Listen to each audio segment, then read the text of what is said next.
Good morning. Tuesday. Time for the Monday game recap. What did I get right yesterday? What did I get wrong? Well, I said we would get through Mr. X's ritual, which we basically did. The ritual is complete, but he hasn't woken up yet, so I haven't actually given him the result. I will say, yes, he has survived. That's a bonus. It was close. I think he finished with 7 hit points left. So a couple bad rolls on the damage side, and it was close. We did finish that. I said we would finish that. There's something. The shopping was all fairly tidied up in the midweek discussions, so there wasn't much to do with that. We passed some more of the time. The ship did get as far as night, so that's good.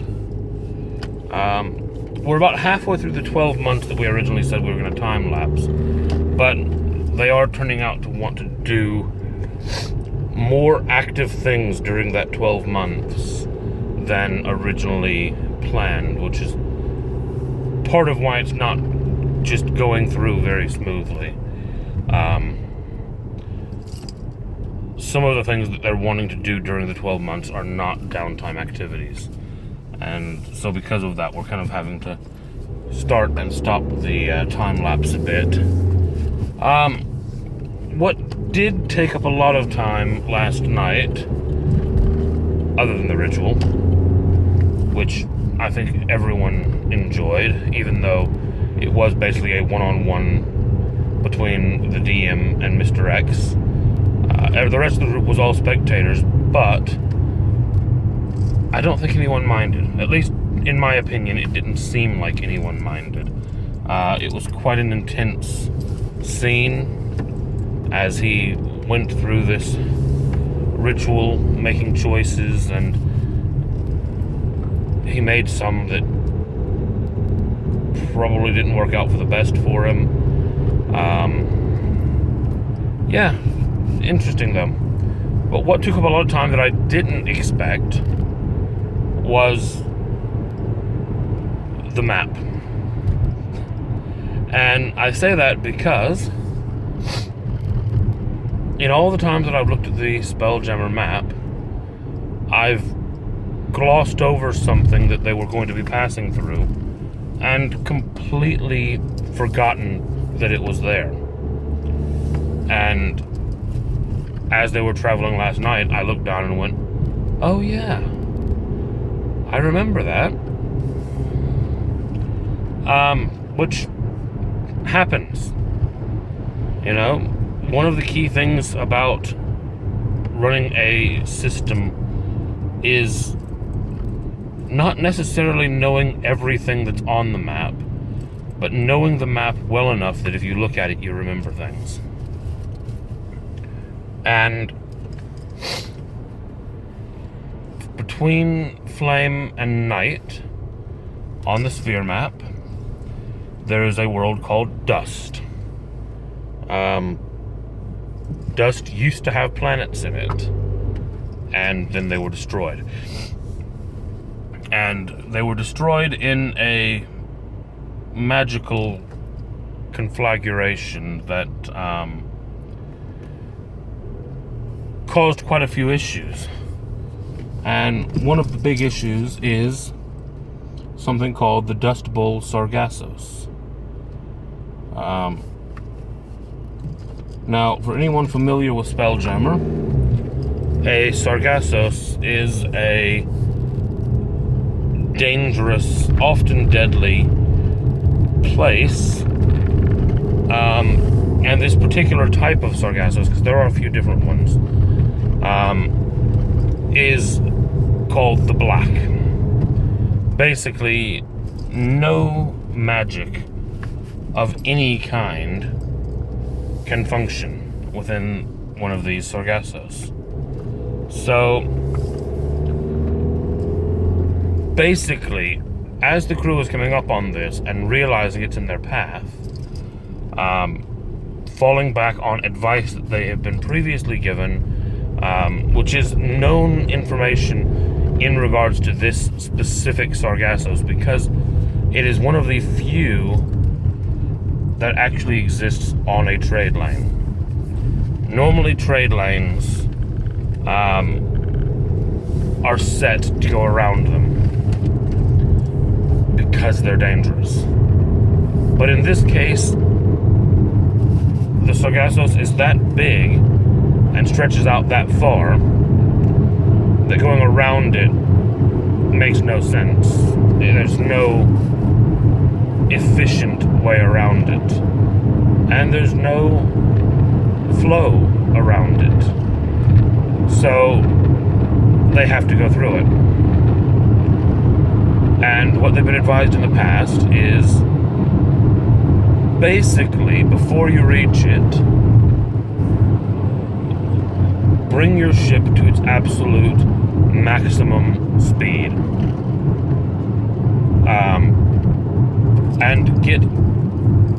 and give yourself enough time to accelerate fully to that maximum speed. Set your course for the far side, your navigation, and then basically just hold steady. And when you enter the Sargassos, everything goes black.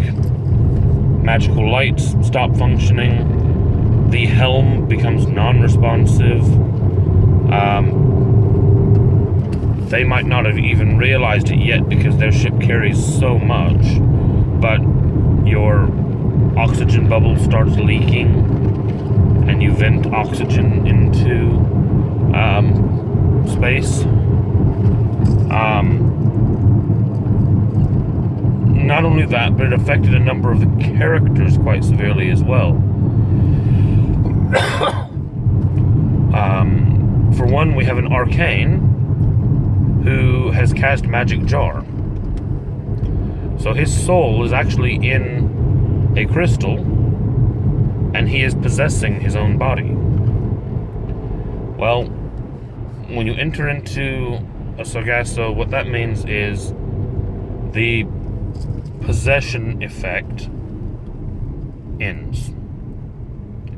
So, as they enter the Sargasso, the arcane, who is the ship's navigator, who has just finished plotting the course through, falls over unconscious. Because what the rest of the crew is unaware of is that his soul just got sucked back into the crystal where it actually resides. And the body that he's been puppeting has no puppeteer. So that was interesting. We also have a Rhaegar on the crew. Now, Rhaegar are a race that I've homebrewed into 5e, but they are spoken of and seen in earlier editions of D&D. They are one of the ancient races, where there are very few of them left. They are highly, highly magical. And they also use almost entirely magic items. Mundane items have very little appeal to them. So the first thing that was noticed with him was that as they entered the Sargassos, his clothing vanished because it was all magical. So he's immediately then standing there naked on the ship and feeling a bit groggy, lethargic, slow, because his race are innately magical. I mean, they physically have a glow about them from their internal magic. Well, later the Sargasso, and his glow faded, and his normally bright golden skin became just a dull gold flat color. So of course, feeling this discomfort and knowing that they had about 18 hours of this, he did the sensible thing. Started drinking. I mean, yeah, that's probably accurate. So yeah, we have the arcane in a jar. We have the Rhaegar in a bottle. And then we come to the other highly magical member of the crew. One of our newer members. I don't know that I've mentioned him on here before. A character called Rhaevu. He is an immortal. Now again, immortals are a homebrew race that I've done. Basically, the immortals used to be dragons, but they were cursed. For the purpose of today, I won't go into too much about why or how they were cursed. But basically, they lost all of their draconic abilities. They took on a human-looking form, but they still had some benefits. Near immortality. What else? Some innate ability to cast spells, or power spells, rather. It's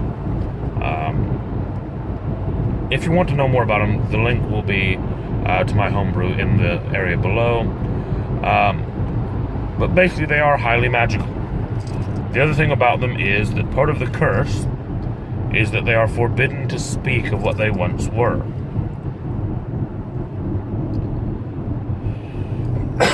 Now, Rhaevu is very magical. Not just his race, which are cursed dragons, but everything about him centers around magic. He is a magic user. He has studied magic for hundreds of years.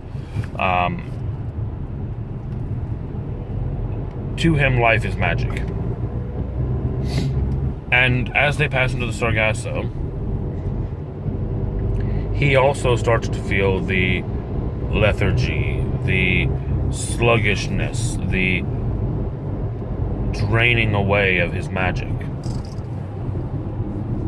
Now, unlike our Rhaegar, Vorian, Rhaevu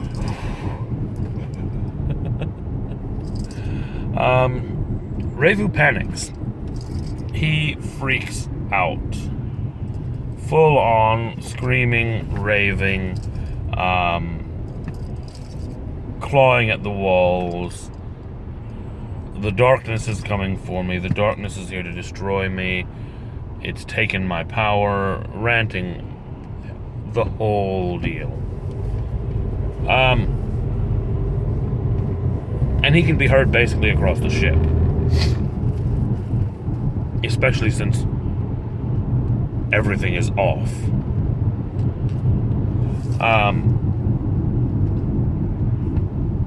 Yeah.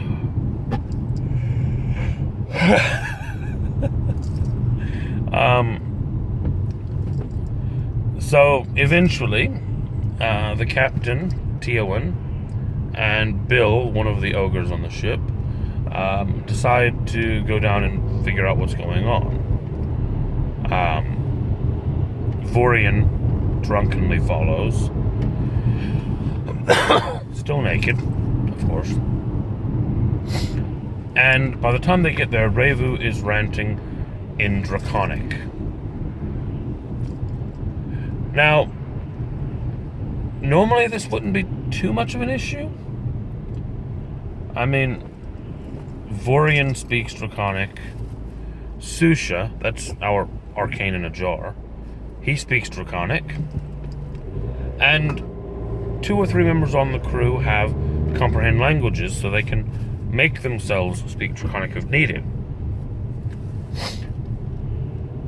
So running back to that list again, Vorian speaks Draconic, drunk.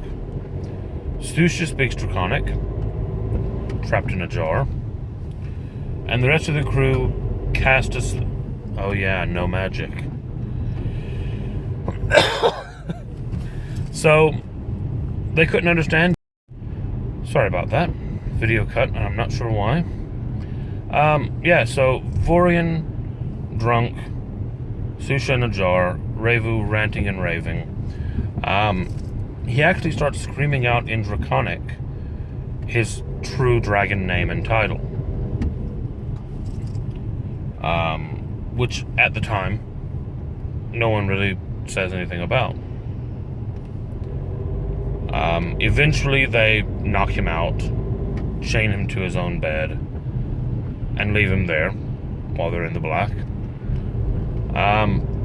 18 hours later, they finally reach the other side.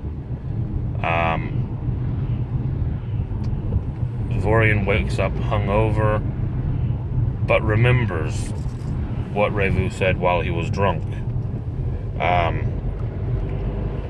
Which could end up being a bone of contention later on. In fact, I think it probably already is.